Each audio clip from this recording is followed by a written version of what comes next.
Hello all, welcome to Tirukural series. Today we will discuss about Tirukural chapter 19, avoiding backbiting.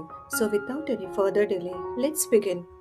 குறள் 181 அறங்கூறான் அல்ல செய்யினும் ஒருவன் புறங்கூறான் என்றால் இனிது, which means even a sinner benefits from never speaking ill of others behind their backs.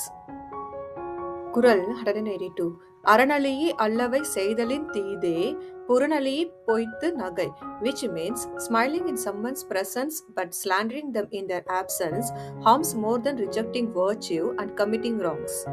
குறள் 183 புறங்கூறி பொய்த்துவிர் வாழ்தலின் சாதல் அறங்கூற்றும் ஆக்கம் தரும், which means better to die than live by backbiting and hypocrisy. In that one may gain the rewards praised by moral teachings. குறள் 184 கண்ணின்று கண்ணற சொல்லினும் சொல்லற்க முன்னின்று பின் நோக்கா சொல், which means it may be acceptable to speak harshly in person but never speak imprudently behind someone's back.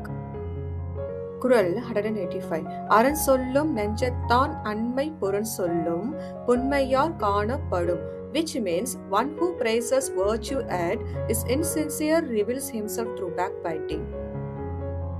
குறள் 186 பிறன் பழி கூறுவான் தன் பழி உள்ளும் திறன் தெரிந்து கூறப்படும், which means he who slanders others behind their backs invites the same when he stumbles. குறள் 187 பக சொல்லி கேளிர் பிரிப்பர் நக சொல்லி நட்பாடல் தேற்றாதவர், which means slander drives friends away and hinders the making of new ones. குறள் 188 துன்னியார் குற்றமும் தூற்றும் மரபினார் என்னைக்கோல் ஏதிலார் மாட்டு, which means if a man consistently defames his friends, imagine the damage he could cause to others.